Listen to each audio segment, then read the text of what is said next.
Hi, this is Praios and I'm a professional gambler. Today we will look into another video of Phil Galfond. And yeah, he will talk about ego in poker. And let's see what he has to say. And I will add my remarks as well. All right, Phil, today's question. Can you talk about how to recognize and control ego at the table? Yeah, it's a great question. And actually, I think ego can come into play or can hit you in a lot of different ways. So one of kind of the most obvious ways that ego becomes a problem in poker is that you play in games that you shouldn't be playing in because either you incorrectly think that you're better than you are, better. I think this is an issue for most people in most areas. They usually overestimate their abilities. And this is especially true for men. And men are the ones who majority to play poker way more often than women. Than this opponent, better than that opponent, or it's not even about what you think logically. It's just I don't want to back down. I don't want to. I don't want to cower and shy away from playing this person or that person. And then you can end up playing in games where you're going to be a significant underdog potentially. And also, ego prevents you from. Yeah, so many people got fucked very, very hard. And they had like these heads up for rule battles back in the day where everyone thought that he's better than the other one and no one backed down. And yeah, obviously one was better and often even significantly better than the other one.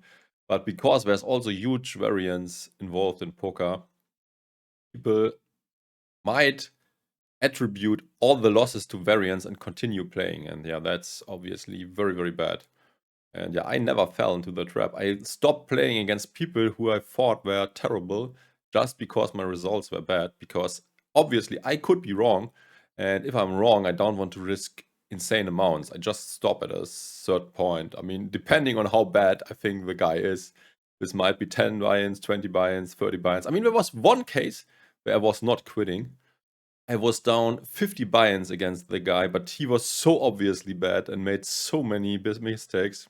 By the way, he also came back the next day and I won back like 30 buy-ins and then he never appeared again. So this was an obvious fish, but against people who seem like somewhat decent, always a threshold that you quit and don't play until you're broke.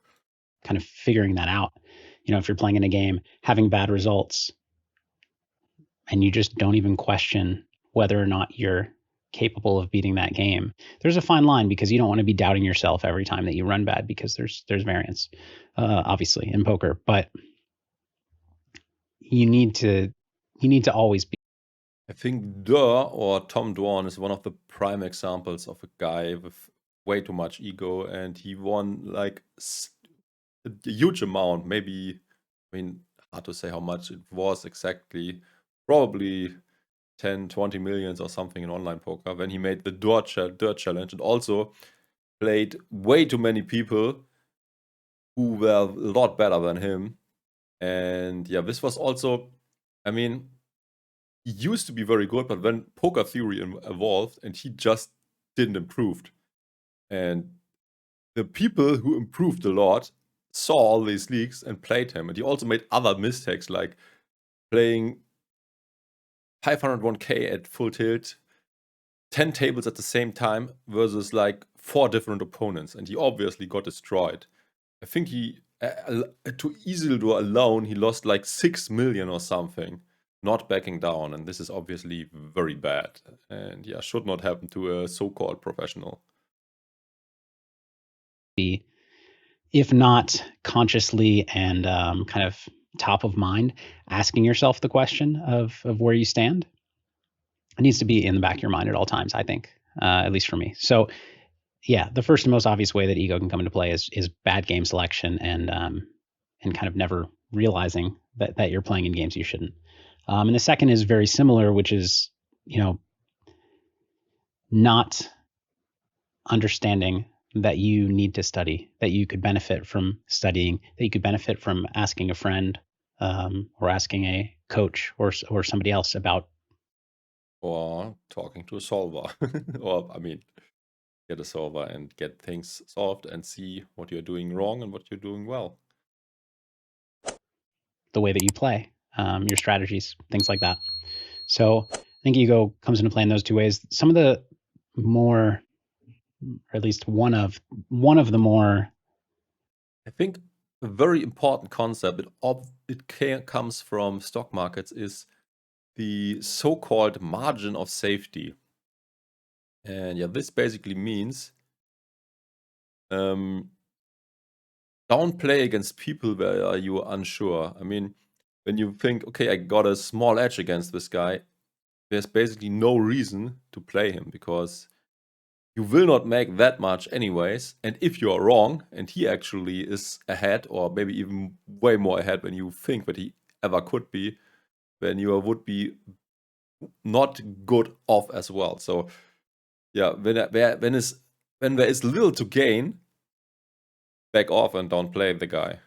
And that's also something I most of the time did. I mean, in the end, when heads up started to die or was removed completely, sides did a thing what was very smart game theoretical wise, because they had this concept of king of the hill. They had, like, for example, for a certain limit, 5 tables only. And if you want to be the guy sitting, you have to play anyone who joins you. Otherwise, you would lose the table. So that was very clever, because then you had to give up on your margin of safety, because when you thought you were equally good or maybe even a bit better, you would have to fight, because, yeah, if your assumption is true and that you are a little bit better, or maybe you think that the other guy also does not want to play, but he just wants the table to wait for fish like you are, then it becomes a game of chicken. Who blinks first and goes away will have the ability to play against fish later. So yeah, this was very tricky, and a lot of heads-up battles happened because of that, where, yeah, a lot of people got burned. nuanced ways that ego comes into play is one that I deal with, because and I know a lot of people probably don't think of me as having too big of an ego at the table, and I think I don't generally. But let's say I'm just playing in a 6-handed game, and there's one player at the table who's obviously very bad. I think he actually might have an ego issue, or maybe he's just rich and wants the competition, because when he started the Galfond challenge, at first I think he was not on top of his game, and he played against, I don't remember the name of the guy he played, but one guy who was very good, and he was also there studying all the way, did not had a business on the side like he, and he still played against him. From a margin of safety standpoint, he should have never done that, but he did it anyways. Not sure if it was just the challenge or other reasons, like he wanted to prove to himself maybe that he is still one of the toughest guys in the game. Or it was also to promote his side, so there could be other reasons that make it plus EV for him again. But yeah, still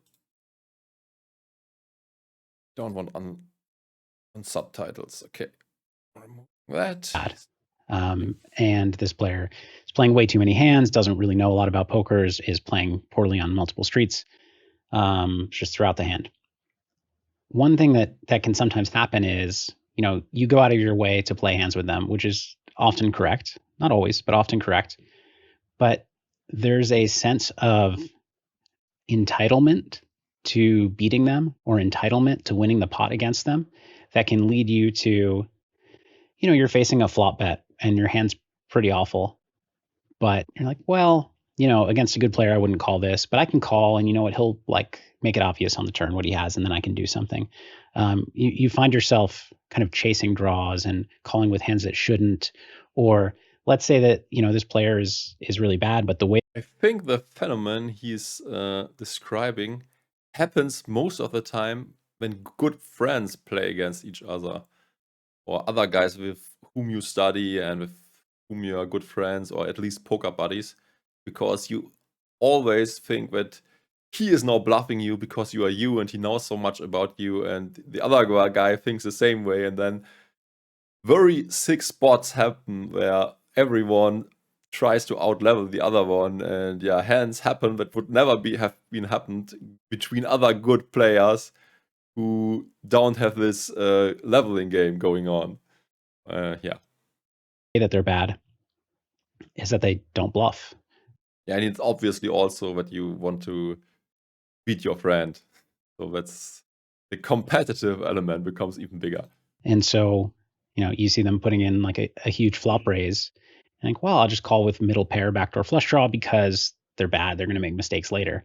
No, your hand's probably in terrible shape and you should just fold and move on and beat them in another pot in a different way. So I think I would call it entitlement more than ego, but when you believe you're far superior to another player, it's very easy to start playing worse and actually make that untrue. Another thing that's kind of, I guess, tangential to but what he said is very true and makes a lot of sense. I also saw like in home games there was one guy who's terribly bad, and yeah, people start to play as bad as him if they are in a pot against him. So if he's like bet over bet shoving river, they just call with ace high because they think, yeah, okay, he must be bluffing again. So yeah, stupid things that they would have never done against anyone else, and which probably also does not make any sense. Yeah, if you think rationally about it, it's just because of the player. And yeah, this is also a big thing. If you can play lag, so lose aggressive, this, especially in live situations, people will go on tilt or have a image of you that you are insanely crazy, and they will go broke way to lose because they see that you are loose aggressive, but they don't see that you do it selectively and maybe show one bluff, and then they think, okay, this guy's crazy, I call him down with anything. And yeah, this can be used against them for obviously. And I think in live situations where the average of player is very bad, the best playing style probably is loose aggressive, because yeah, people make adjustments that are just insanely bad. Although this has to do with ego a bit, because yeah, they just don't want to lose a pot against a guy who is that loose and aggressive, and they want to punish him, but they want to punish him way more than is reasonable. ego is a lot of people are very comfortable. Let's say, yeah, and the last word, they will get punished in the end, because yeah, they will sometimes catch him bluffing, but he will end up on top way more often than possible. And they will also get involved in pots with hands they shouldn't, because they think, if this is a crazy dude, I cannot back down. In a position where they can be the aggressor. And I'm thinking now of like structures, primarily tournaments. So spots where you're at a final table and you have the big stack, and so structurally you get to play more aggressively. You should play more aggressively, and people kind of have to bow out and stay out of your way because of ICM implications and all these things that matter in tournaments. A lot of people play very well from that position, but then when they're in the kind of spot where they need to be passive, where they need to be tight, they struggle a little bit. And I think it comes with, I think that has to do something with ego. People don't feel good playing a more passive style. I remember actually there was a player, a pretty well-known player, who I'm not going to name, who I was talking to with some friends, and he was playing against a specific opponent and regularly. And he was asking me, he's like, this guy just will basically like check raise flop and bomb, like overbet turn river so often. And I don't know, like, how should I adjust to that? And I asked some follow-up questions to kind of get an idea of his overall strategy and what he's doing with different hands, or what it seemed like his opponent was doing with different hands. And the answer was, you have to slow play a lot, and you have to start like, in some cases it was like check back flop, because he's check raising turn and bombing river once you check back flop. And and you don't have to, you don't fight fire with fire in this case, because what's going to happen is he's going to lose more money, putting in way too much money. Yeah, there are so many very enjoyable videos on YouTube where two people go after each other with like very bad hands pre-flop. They're like, it's like both of these guys know, but the other one has a bad hand, and they go like 3-bet, 4-bet, 5-bet, 6-bet, and all in. And sometimes they even then call because they go with a read that let's say that he has like the guy who has to call has like pocket fours, and think, yeah, okay, the odds are not good enough, and the other guy might be crazy enough to go all in with ace-5. So I think Benny Spindler from Germany is one of the guys who does this all the time. There are many hands with him where you can see this. And also, I think Vanessa Salps also has some videos with some sort of very crazy dynamics. And yeah, you sometimes have to adjust, but if the other one readjusts, this becomes very crazy, and you might be ending up all in with trash against trash. Against your good hands, the way that he's playing. And this guy, he didn't like my advice because he likes to be the aggressor. And I think some people struggle with that. And seems that this is the guy is not a good player, or that this was back in the day where people played a lot different. I mean, this is obviously great advice he gave. Going back to the tournament example, I think the most difficult thing to deal with from this perspective is, let's say you're at a final table and you're the big stack, and for 2 hours you're pushing the table around, then you lose a significant portion of your stack, and now all of a sudden the dynamics have changed and you need to play tight, you need to play passively.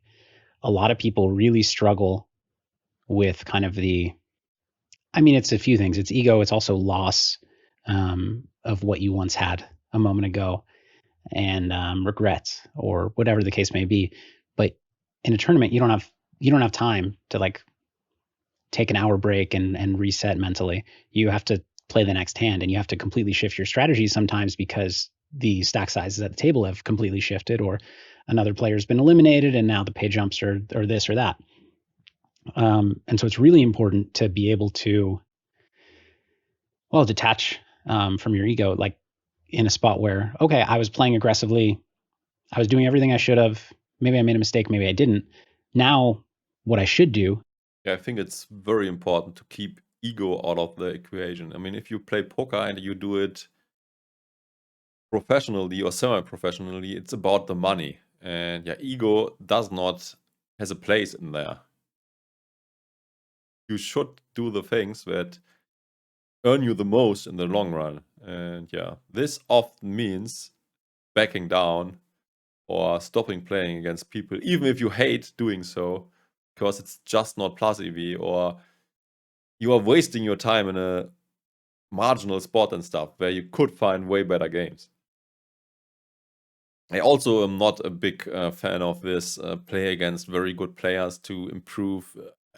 I think this is useless shit, although many of the pros advise for that. I think it's actually not that great of an advice, because yeah, you could study in a different way when playing against the best. And you could, and it's also not, often there is like, it's like a ladder. So the best one, and then it goes down, down, down, down, down, down, down, and you could go up there step by step. And if you are in the middle of the ladder, it does not make sense to play the top guy, play the next guy up, try to beat him. And yeah, I mean, I guess it's just about see how big the gap is and learn, but I'm not sure if you will learn that much, especially because the guys on top of the ladder usually only play the biggest games, and you will have to play way bigger than your usual game. And yeah, not a big fan of that idea. Is play tight, because I'm not where I once was. The table dynamics have shifted. And for people that struggle with that, because oh, I don't feel good playing tight, or I was just getting to play so aggressively and push everybody around, and now I get to be bullied. You need to kind of learn to take pride in playing the correct way, not just take pride in being the aggressor. Sometimes, okay, I need to play super tight now. Take pride in making the most money possible. I need to play passively. I mean, it should not necessarily be immoral, but within the rules of the game or the poker community. I'm just going to execute that really well, and I'm going to be proud of myself. Like, that's the mindset shift that you need to have, so that in that moment you're not, well, you making terrible plays by playing over aggressive. Yeah, great video. Really enjoyed it. I hope you got something out of it. If that's the case, like, subscribe, share. Also, consider following me on my other channels, like on Twitch and on Twitter, where I always announce when I go live. And only on Twitch you can, watch me live, ask questions, and not many people watch me live. And I think this, I mean, I would enjoy it way more when I could interact with my community live. But yeah, please do that. This would help me, and probably you could also benefit from it. And yeah, also, don't forget about this. I also have another channel, not that many videos online yet, but yeah. Also, I'm not having that much time, but yeah, I'm planning to make more videos for my finance channel as well. Yeah, all this will be linked below. And yeah, also feel free to comment what you think about poker and ego and stuff. Yeah, thanks for watching. Bye-bye until next time.